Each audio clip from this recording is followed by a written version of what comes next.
ಎಲ್ಲರಿಗೂ ನಮಸ್ಕಾರ. ಇದು ಸುದ್ದಿ ವಿಶ್ಲೇಷಣೆ. ನಾನು ಶಶಿಧರ್ ಭಟ್ ಎಂದಿನಂತೆ ಇವತ್ತು ಕೂಡ ಹಾಜರಾಗಿದ್ದೀನಿ. ಇದು ನನ್ನ ಡಿಜಿಟಲ್ ವಾಹಿನಿ. ತಾವು ಇದನ್ನು ಲೈಕ್ ಮಾಡಿ, ಸಬ್ಸ್ಕ್ರೈಬ್ ಮಾಡಿ, ಹಾಗೆಯೇ ಸಾಧ್ಯ ಆದರೆ ಸಹಾಯ ಮಾಡಿ. ಸ್ವತಂತ್ರ ಪತ್ರಿಕೋದ್ಯಮಕ್ಕೆ ತಮ್ಮ ಕೃಪಾಶೀರ್ವಾದ ಎಂದಿನಂತೆ ಇರಲಿ. ಅದೇ ನನ್ನ ಉಸಿರು. ರಾಜ್ಯ ವಿಧಾನಮಂಡಲದ ಅಧಿವೇಶನ, ಬಜೆಟ್ ಅಧಿವೇಶನ ಇವತ್ತು ಪ್ರಾರಂಭ ಆಯಿತು. ಈ ಅಧಿವೇಶನ ಉದ್ದೇಶಿಸಿ ರಾಜ್ಯಪಾಲ ಥಾವರ್ ಚಂದ್ ಗೆಹ್ಲೋಟ್ ಅವರು ಮಾತನಾಡಿದರು. ಯೂಶಲಿ ವರ್ಷದ ಮೊದಲ ಅಧಿವೇಶನ ಅಥವಾ ಸರ್ಕಾರ ಬಂದಾಗ ಮೊದಲ ಅಧಿವೇಶನವನ್ನು ಉದ್ದೇಶಿಸಿ ರಾಜ್ಯಪಾಲರು ಮಾತನಾಡುವುದು ಸಂಪ್ರದಾಯ. ಆದರೆ ಅವರ ಭಾಷಣ ಏನಿದೆ ಅದು ಯೂಶುವಲಿ ಅವ್ರದ್ದಾಗಿರಲಿ. ಆ ಭಾಷಣ ಸರ್ಕಾರ ಸಿದ್ಧಪಡಿಸಿದ ಭಾಷಣ. ಅದು ಸಚಿವ ಸಂಪುಟ ಒಪ್ಪಿಗೆ ಕೊಟ್ಟ ಮೇಲೆ ಆ ಭಾಷಣವನ್ನು ರಾಜ್ಯಪಾಲರಿಗೆ ಕಳಿಸಲಾಗುತ್ತೆ. ರಾಜ್ಯಪಾಲರು ಜಂಟಿ ಅಧಿವೇಶನದಲ್ಲಿ ಆ ಭಾಷಣವನ್ನು ಓದ್ತಾರೆ. ಸೊ ಆ ಭಾಷಣ ಏನಿದೆ, ಆ ಭಾಷಣದಲ್ಲಿ ಯೂಶುವಲಿ ಸರ್ಕಾರ ಮುಂದೇನು ಮಾಡುತ್ತೆ, ಸರ್ಕಾರ ಸಾಗುವ ದಾರಿ ಯಾವುದು ಅನ್ನುವ ವಿವರಗಳಿರ್ತವೆ. ಇವತ್ತು ಕೂಡ ರಾಜ್ಯಪಾಲರು ಅವರು ತಮ್ಮ ಭಾಷಣದಲ್ಲಿ ಸರ್ಕಾರದ ಸಾಗುವ ದಾರಿಯ ಬಗ್ಗೆ ವಿವರಗಳನ್ನು ನೀಡಿದರು. ಗ್ಯಾರಂಟಿಗಳನ್ನ ನಾವು ಅನುಷ್ಠಾನಕ್ಕೆ ತಂದೇ ತರ್ತೀವಿ ಅಂತ ಅಂದರು. ಹಾಗೆಯೇ ಕೇಂದ್ರ ಸರ್ಕಾರ ಅಕ್ಕಿ ಕೊಡದಿರುವ ಬಗ್ಗೆ ಅಸಮಾಧಾನವನ್ನು ಕೂಡ ರಾಜ್ಯಪಾಲರ ಭಾಷಣದಲ್ಲಿ ಕಾಣಬಹುದಾಗಿತ್ತು. ಸೊ ಇದು ಒಂದು ಭಾಗ ಸದನದಲ್ಲಿ. ಇದನ್ನು ಮೀರಿ ಪ್ರಾರಂಭವಾದ ರಾಜಕಾರಣ ಯಾವ ರೀತಿ ಇತ್ತು? ಮೊದಲನೇದಾಗಿ ಭಾರತೀಯ ಜನತಾ ಪಕ್ಷಕ್ಕೆ ಪ್ರತಿಪಕ್ಷದ ನಾಯಕನನ್ನು ಆಯ್ಕೆ ಮಾಡುವುದು ಸಾಧ್ಯ ಆಗಲೇ ಇಲ್ಲ. ಪ್ರತಿಪಕ್ಷದ ಅಧಿಕೃತ ನಾಯಕರು ಇಲ್ಲದೆ ಪ್ರಾರಂಭವಾದ ಸದನ ಇವತ್ತಿನದು.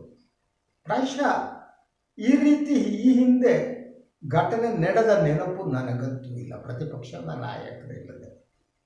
ಸೊ ಯಡಿಯೂರಪ್ಪನವರು ನಿನ್ನೆ ಡೆಲ್ಲಿಗೆ ಹೋದರು, ಅಮಿತ್ ಶಾ ಎಲ್ಲ ನಾಯಕರ ಹತ್ರ ಮಾತನಾಡಿದ್ರು.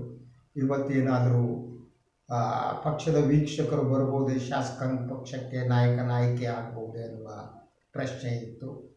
ಆದರೆ ಇವತ್ತು ಅಶ್ವಥ್ ನಾರಾಯಣ ಹೇಳಿರುವ ಪ್ರಕಾರ ಅದು ನಾಳೆ ಆಗಬಹುದು ಅನ್ನೋದು, ಅದು ಕೂಡ ಗೊತ್ತಿಲ್ಲ. ಅಂದರೆ ಒಬ್ಬ ಪ್ರತಿಪಕ್ಷದ ನಾಯಕನನ್ನು ಆಯ್ಕೆ ಮಾಡುವುದಕ್ಕೆ ಸಾಧ್ಯವಾಗದ ಪರಿಸ್ಥಿತಿ ಇದೆಯಾ? ಯಾಕೆ ಆಯ್ಕೆ ಆಗಲಿ? ಒಂದು, ಪಕ್ಷದ ಕೇಂದ್ರ ನಾಯಕತ್ವಕ್ಕೆ ಈ ಬಗ್ಗೆ ಆಸಕ್ತಿ ಇಲ್ಲದಿರುವುದು ಒಂದು ಕಾರಣ ಇರಬಹುದು. ಎರಡನೇ ಕಾರಣ, ಒಳಗಿರುವ ಪೈಪೋಟಿ ಮತ್ತು ಈ ಒಂದು ದಯನೀಯವಾದ ಚುನಾವಣೆಯ ಸೋಲಿನ ನಂತರ ಯಾರನ್ನ ಆಯ್ಕೆ ಮಾಡಬೇಕು. Cost combination is also important. ಯಾವ ಜಾತಿಯವ್ರನ್ನ ಮಾಡಬೇಕು, ಅದರ ಜೊತೆಗೆ ಅವರಿಗೆ ಸಂಸದೀಯ ಪಟು ಆಗಿರಬೇಕು. ಸಂಸದೀಯ ಪಟು ಅನ್ನೋದೇನಿದೆ, ಅವರಿಗೊಂದು ಅಧ್ಯಯನಶೀಲತೆ ಇರಬೇಕು. ನಾನು ಸುಮಾರು 30 ವರ್ಷಗಳ ಕಾಲ ಸದನವನ್ನು ನಾನು ವರದಿ ಮಾಡಿದವನು. ಸೊ ಅತ್ಯುತ್ತಮ ಸಂಸದೀಯ ಪಟುಗಳನ್ನು ಕರ್ನಾಟಕದ ವಿಧಾನಸಭೆ ನೋಡಿದೆ. ಹಾಗೆಯೇ ಕಳಪೆಯಾದವರು ಬಂದಿದ್ದಾರೆ, ರಾಜಕೀಯ ಕಾರಣಕ್ಕಾಗಿ ನೇಮಕಗೊಂಡವರು. ಕಳಪೆಯಾದವರು ಪ್ರತಿಪಕ್ಷದ ನಾಯಕರಾಗಿ ಬಂದರೆ ಅವರು ಸರ್ಕಾರವನ್ನು ಬಗ್ಗಿಸುವುದು ಸಾಧ್ಯ ಇಲ್ಲ. ಅದರ ಜೊತೆಗೆ ಅವರಿಗೆ ಸಂಸದೀಯ ನಡವಳಿಕೆಯ ಬಗ್ಗೆ ಅರಿವಿರಬೇಕು. ವಿಧಾನಸಭೆ ಹೇಗೆ ನಡಿಬೇಕು ಅನ್ನೋದಕ್ಕೆ ನಿಯಮಾವಳಿಗಳಿವೆ. ಪ್ರಶ್ನೋತ್ತರ ಅಂದರೆ ಏನು ಅನ್ನೋದು ಗೊತ್ತಿರಬೇಕು. ಪ್ರಶ್ನೋತ್ತರದ ನಂತರ ಬರುವ ಶೂನ್ಯ ವೇಳೆ ಅಂದರೆ ಏನು ಅಂತ ಗೊತ್ತಿರಬೇಕು. ಕಾಲಿಂಗ್ ಅಟೆನ್ಷನ್ ಅಂದರೆ ಏನು ಅನ್ನೋದು ಗೊತ್ತಿರಬೇಕು. ಕಾಲಿಂಗ್ ಅಟೆನ್ಷನ್ ನಂತರ ವಿಶೇಷ ಚರ್ಚೆ ಅಂದರೆ ಏನು ಗೊತ್ತಿರಬೇಕು. ಹಾಗೆಯೇ ವಿಧೇಯಕಗಳ ಮಂಡನೆ, ಅದರ ಬಗ್ಗೆ ಚರ್ಚೆ, ಈ ಬಗ್ಗೆ ಎಲ್ಲ ಪ್ರಾಥಮಿಕ ಜ್ಞಾನವಾದರೂ ಇರಬೇಕು. ಬಟ್ ಇತ್ತೀಚಿನ ವರ್ಷಗಳಲ್ಲಿ ಅದು ಕಡಿಮೆ ಆಗ್ತಾ ಇದೆ. ಶಾಸಕರು ನಿಯಮಾವಳಿಗಳನ್ನೇ ತಿಳ್ಕೊತಾ ಇಲ್ಲ. ಅದನ್ನು ಮೊದಲು ಓದಬೇಕು, ತಿಳ್ಕೋಬೇಕು. ಈಗ ಒಂದು ಪರಂಪರೆ ಇದೆ, ನಾನು ಅದನ್ನು ಹೇಳೋದಕ್ಕೆ ಇಷ್ಟಪಡ್ತೀನಿ.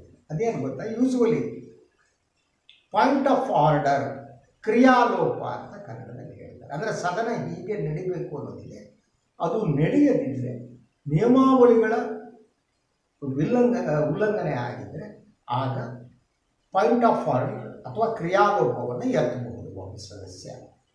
ಕ್ರಿಯಾಲೋಪವನ್ನು ಎತ್ತಿದ ಸಂದರ್ಭದಲ್ಲಿ ಯಾವ ಸರ್ಕಾರದ ಪರವಾಗಿ ನಮ್ಮ ಬಗ್ಗೆ ಯಾರು ಮಾತನಾಡ್ತಾರೆ ಅವ್ರು ಮಾತನ್ನು ನಿಲ್ಲಿಸಬೇಕಾಗುತ್ತೆ, ಅವರು ತಮ್ಮ ಆರ್ಗ್ಯುಮೆಂಟನ್ನು ಮಾಡಬೇಕು. ಅದಾದಮೇಲೆ ಸ್ಪೀಕರ್ ಒಂದು ತೀರ್ಮಾನವನ್ನು ಕೊಡಬೇಕು, ಕ್ರಿಯಾಲೋಪ ಆಗಿದೆಯೋ ಆಗಿದೆಯೋ.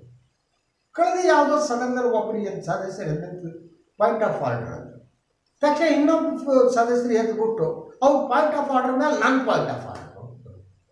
ಅಂದರೆ ಈ ರೀತಿಯ ಅಗಾಧ ಜ್ಞಾನವಿರುವವರು ಇವತ್ತು ವಿಧಾನ ಮಂಡಲಕ್ಕೆ ಬಂದಿದ್ದಾರೆ. ಅವರು ಚುನಾವಣೆಯಲ್ಲಿ ಗೆದ್ದಿದ್ದಾರೆ, ಅನುಮಾನ ಬೇಕಾಗಿಲ್ಲ. ಆದರೆ ಚುನಾವಣೆಯನ್ನು ಗೆಲ್ಲುವುದಕ್ಕೆ ಸಂಸದೀಯ ನಡವಳಿಕೆ ಏನು ಅಂತ ಗೊತ್ತಿರಬೇಕು ಅಂತಿಲ್ವಲ್ಲ, ಜನ ಆರಿಸುವುದು. ಇವತ್ತಿನ ಚುನಾವಣೆ ಹೇಗೆ ನಡೀತೆ ಅನ್ನೋದ್ರ ಬಗ್ಗೆ ನಾನು ಮಾತನಾಡೋಕೆ ಹೋಗಲ್ಲ, ಅದು ತಪ್ಪಾಗುತ್ತೆ. ಸೊ ಚುನಾವಣೆ ಇವತ್ತು ಒಂದು ಬೇರೆ ಹಂತವನ್ನು ತಲುಪುತ್ತಿದೆ. ಹಣ, ಹಾಗೆಯೇ ದೇಹಬಲ, ಹಣ ಇಂಥದ್ದೆಲ್ಲ ಬರುತ್ತೆ, ಜಾತಿ ಇಂಥದ್ದು ವರ್ಕೌಟ್ ಆಗುತ್ತೆ. ಅಂಥವರು ಸದನಕ್ಕೆ ಬಂದಂಥ ಸಂದರ್ಭದಲ್ಲಿ, ಅಂಥವರೇ ಮೆಜಾರಿಟಿ ಇದ್ದಂಥ ಸಂದರ್ಭದಲ್ಲಿ ಸದನ ಹೇಗೆ ನಡೀಬೇಕೋ ಹಾಗೆ ನಡೆಯಲ್ಲ.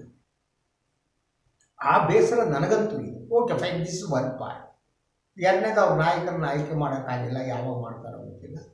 ಆದರೆ ಒಂದು ಆಡಳಿತ ಪಕ್ಷದ ಮೇಲೆ ಒಂದು ದಾಳಿ ಪ್ರಾರಂಭ ಆಗಿದೆ. ಜನತಂತ್ರದಲ್ಲಿ ಆಗಬೇಕು, ಟೀಕೆ ಮಾಡಬೇಕು. ಆಡಳಿತ ಪಕ್ಷವನ್ನು ಟೀಕಿಸಬೇಕಾದ್ದೇ ಪ್ರತಿಪಕ್ಷಗಳ ಕೆಲಸ, ಅನುಮಾನನೇ ಬೇಕಾಗಿಲ್ಲ, ತಪ್ಪುಗಳನ್ನು ತೋರಿಸ್ಬೋದು.